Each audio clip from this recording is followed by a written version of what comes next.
శుభోదయం. క్రీస్తునందు ప్రియమైన విశ్వాసులారా, సజీవుడు పునరుద్ధారణ యేసుక్రీస్తు వారి యొక్క శుభప్రదమైన నిరీక్షణ నామంలో మీ అందరికీ ఉదయకాల శుభాలు తెలియజేస్తున్నాను.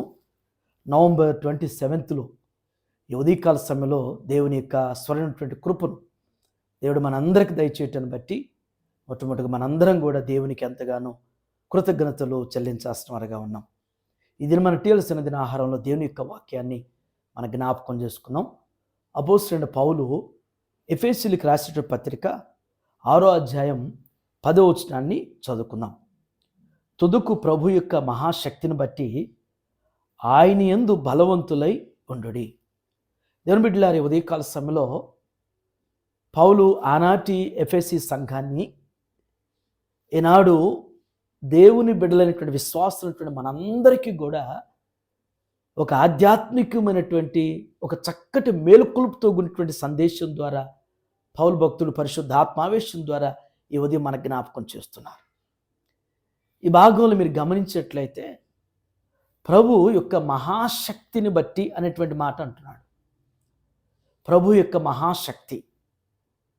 దేవుని బిడ్డలారా, మన దేవుని యొక్క శక్తిని విశ్వాసి సరిగ్గా అవగాహన అర్థం చేసుకోగలుగుతున్నటువంటి రీతిలో ఉంటున్నారు లేదనేటువంటిది కూడా ప్రతి ఒక్కరు కూడా స్వపరీక్ష చేసుకోవాలి. ఆయనది ఎంతటి మహాశక్తి అంటే ఈ యొక్క సృష్టి అంతటిని కూడా దేవుడు సృజించాడు.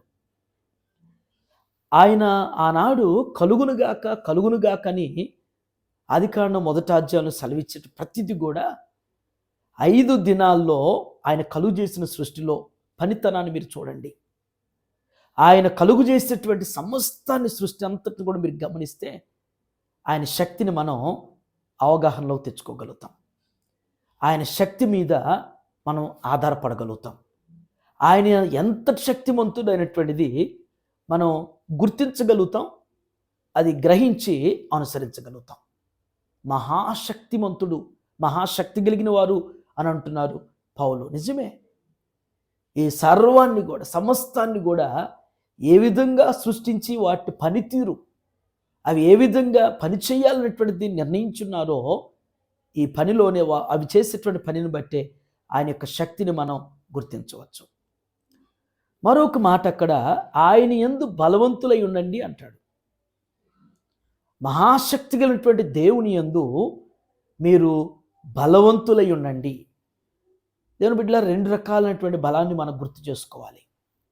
ఒకటి భౌతికమైనటువంటి మనకి శారీరకమైనటువంటి బలం, ఫిజికల్ స్ట్రాంగ్నెస్ అంటే ఫిజికల్ స్ట్రెంగ్త్ గురించి మనం మాట్లాడుతుంటాం.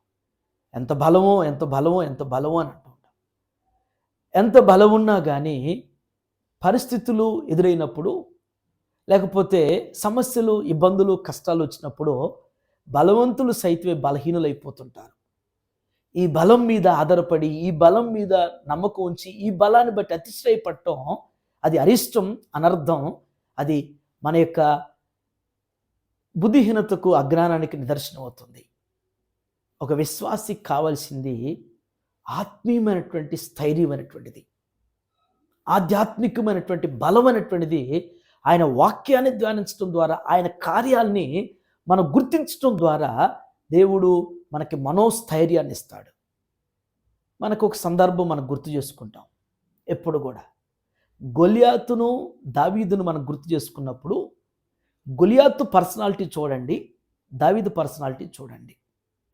గొలియాతు యొక్క సవాళ్ళు వినండి, దావీదు యొక్క ఆ గొప్ప విశ్వాసంతో కూడినటువంటి, ధైర్యంతో కూడినటువంటి ఆ మాటలు చూడండి.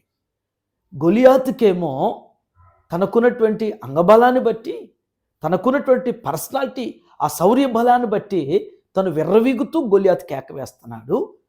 దావీదైతే దేవుని యొక్క శక్తిని కలిగినటువంటి వాడు కాబట్టి, ఆ మనోస్థైర్యాన్ని బట్టి ఒక సున్నతి లేనటువంటి వాడు నీవు అని చెప్పేసి దేవుడు అనుగ్రహించినటువంటి బలాన్ని బట్టి మాట్లాడుతూ ఉన్నారు. అందుకనే పౌలు అంటున్నాడు, మీరు మహాశక్తివంతుడైనటువంటి దేవుని దగ్గర నుంచి ఈ బలాన్ని పొందుకున్నట్లయితే అపవాదిని మీరు ఎదిరించగలుగుతారు, దుష్టుడి యొక్క పన్నాంగాలు మీరు గుర్తించగలుగుతారు.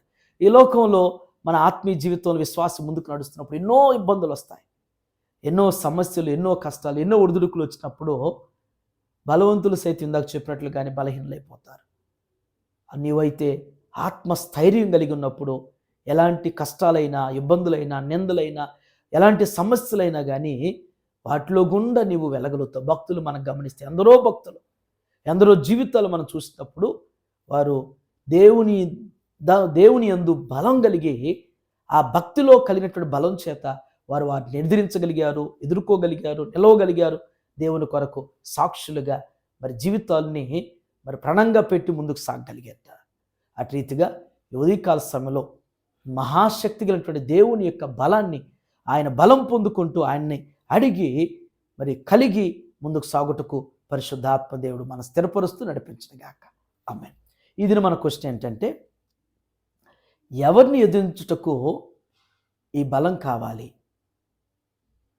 ఈ బలం అనేటువంటిది పౌలు చెప్పినట్లుగా ఎవరిని ఎదిరించడానికి బలం పొందుకోండి, కలిగొండి అని చెప్పి పౌలు జ్ఞాపకం చేశారు.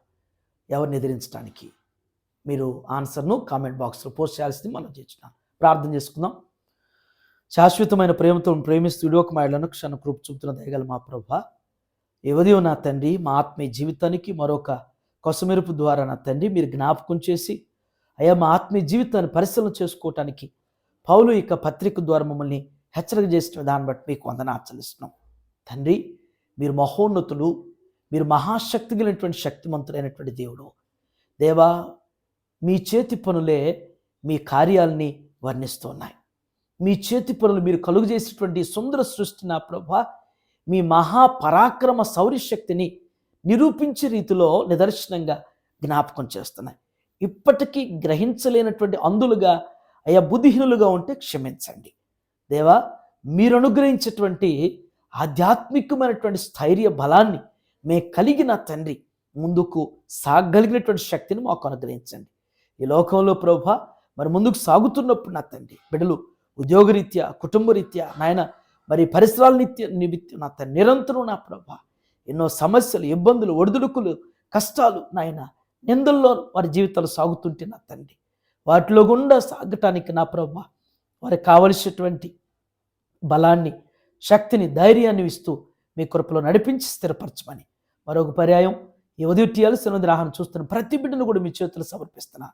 ఈ దినదీవుల బిడ్డలకు దయచేయమని యేసు నామములో ఈ ప్రార్థన మీకు సమర్పించున్నాను తండ్రి. ఆమేన్. God bless you all.